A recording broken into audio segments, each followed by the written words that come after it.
अन्तत घन्टी त बजेको हो, तर ढुकुटी खुलेको हो कि ताला मात्र फेरिएको हो त्यो भने हेर्न बाँकी नै छ।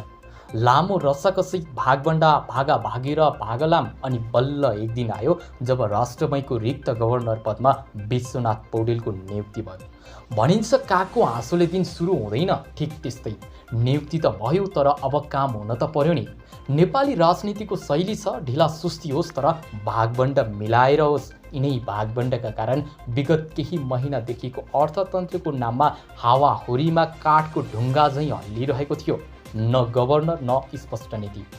वित्तीय प्रणाली बुढीआमाको कोख जस्तो थलो बनेको थियो, जहाँ सबको ध्यान त थियो तर कसैको जिम्मेवारी थिएन।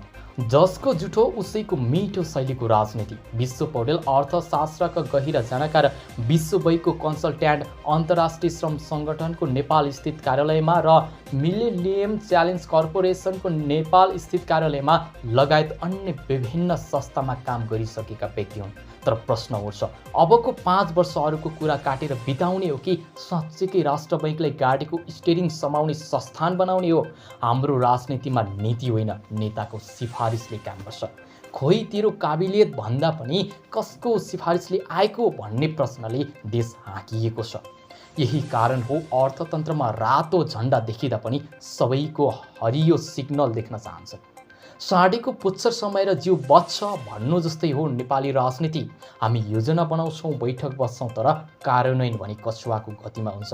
राष्ट्र बैङ्कले गर्ने मौद्रिक नीति, बैङ्कहरूको नियमन, विदेशी मुद्राको चाप जस्ता विषय यति संवेदनशील छन् कि यहाँ गरौँ गधा होइन, फुर्तिलो घोडा चाहिन्छ। अब पौडेल कुन गतिमा दौडिन्छन् त्यो हेर्न बाँकी नै छ।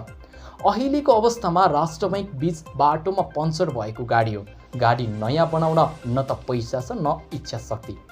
पेट्रोलको सट्टा बोतलको पानी हालेर चलाउने कोसिस भइरहेको छ। यस्तो बेलामा गभर्नर बन्नु भनेको बिहेको भोज सकिएपछि बाँकी रहेको जुठो भाँडो माझ्न बोलाउनु जस्तै हो।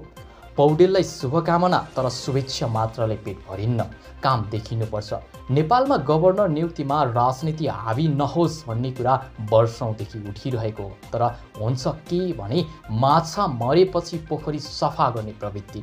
जब समस्या टाउकोमा आइपुग्छ तब बल्ल तालचा खोलिन्छ। धेरै बाजा बजे पनि दुलहा एकैजना, तर नीतिको धुन मिल्छ। हामी कहाँ नीति बनाउन बजेट, मौद्रिक नीति, योजना आयोग सबै छन्, तर नीतिहरू एक आँखाले देख्ने अनि अर्को आँखाले चिम्लिने हिसाबले कार्यान्वयन गरिन्छ। सत्तामा रहेका दलका नेताहरूको नजर पार्टी कोषमा बढी हुन्छ, राष्ट्र कोषमा होइन। अब विश्वनाथ पौडेलले यी राजनीतिक दबाव, नातावाद र गुटबन्दीबाट स्वतन्त्र रहेर चल्न सके भने मात्र राष्ट्र बैङ्कको धर्म पुरा हुन्छ। नत्र त आफ्नो ढुकुटी च्याते पनि पार्टीको झोला नच्याते भन्ने परिपाटी दोहोरिन्छ। ननुहाई तीर्थ पाइँदैन, अब चुनौतीहरूको चुलो तात्दैछ। देशको आर्थिक अवस्था शिथिल छ, वैदेशिक मुद्राको सञ्चित खुम्चिँदै गएको छ, मुद्रास्फीति बढ्दो छ, बैङ्कहरूले कर्जामा चर्को ब्याज लिइरहेका छन्, निजी क्षेत्रको लगानी घट्दो छ। यी सबलाई नियन्त्रण गर्न अब राष्ट्र बैङ्कले कठोर अनुशासन र दूरदृष्टि चाहिन्छ, जो नारायण स्थानको माला होइन जनताको भरोसा बन्न सकोस्। पौडेलको विगत हेर्दा उनी सक्षम छन् भन्ने आशा गर्न सकिन्छ, तर गोलभेडा खाँदा मात्र स्वाद पाउँछ, गावा हेर्दै बसेर काम चल्दैन। निर्णय लिने साहस र पारदर्शिताले नै उनको सफलता वा असफलताको लेखाजोखा गर्नेछ।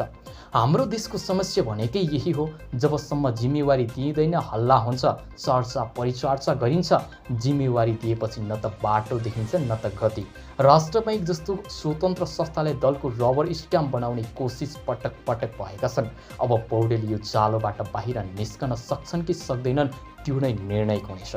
कानुनले राष्ट्र बैङ्कले स्वतन्त्र भनेको छ, तर व्यवहारमा गभर्नर मन्त्रीहरूको निर्देशन पालना गर्ने स्थितिमा राखिन्छ, पार्टीबाट नियुक्त गरिन्छ। अब प्रश्न उठ्छ, तपाईँ गभर्नर बन्नु भएको हो कि मन्त्रीको सचिव?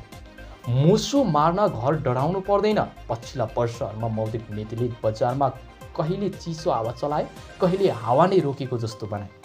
पौडेलको कार्यकालमा मौद्रिक नीति चट्याङले हानेको ओखती जस्तो नहोस्, न त व्यापारीहरूको पक्षमा एकलौटी, न त कर्जा क्रूर नियन्त्रण, सन्तुलन चाहिन्छ। राष्ट्र बैङ्क एकै व्यक्तिले चलाउने संस्था होइन, प्रणालीगत सुधार आवश्यक छ। डिजिटल अर्थतन्त्र, साइबर सुरक्षाको चुनौती, वैदेशिक लगानीको आकर्षण जस्ता विषयमा गहिरो सोच र पूर्व तयारी आवश्यक छ। गभर्नरले गाडी चलाउने हो, तर गाडीमा तेल, ड्राइभर, नक्सा र बाटो पनि आवश्यक छ। विश्वनाथ पौडेलको नियुक्ति राष्ट्र बैङ्कको टायरमा हावा हाल्ने काम हो। अब त्यो गाडी दौडिन्छ कि फेरि ग्यारेजमै थन्किन्छ, त्यो उसको कौशलता, स्वतन्त्रता र इच्छाशक्तिले निर्धारण गर्नेछ।